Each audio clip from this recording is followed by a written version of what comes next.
News of this new variant, the Focus team has been putting out a call for questions that you may have been asking about testing and vaccinations. And we got one question about testing, particularly if you go and get a COVID test. How do you know if they're also testing for variants? Kristen Goodwillie has more with our Verify team. You can go and get a COVID-19 test and it'll give you a positive or negative. But with all these variants circulating, will you know if you have the Omicron variant, for instance? We asked for your questions, and here's one tweeted to us by @BigCat859. They asked, what test is used to isolate the different variants? So we went to our experts and asked, is there a test you can take that tells you what variant you have?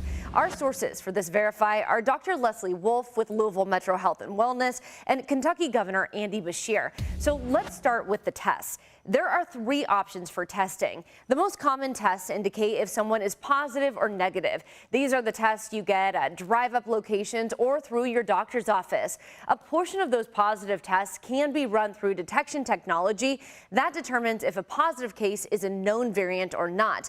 An even smaller number of cases are sequenced. This is the process that discovers new variants, but it is very expensive, requires a lot of analytics, and takes longer than variant detection technology.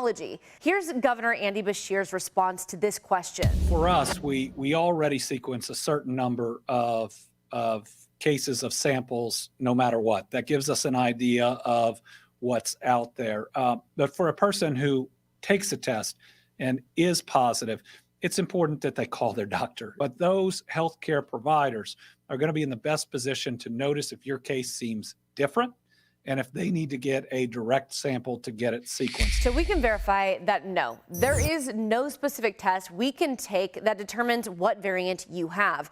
Right now, a positive test needs additional testing through detection technology or sequencing. For Verify, I'm Kristen Goodwillie.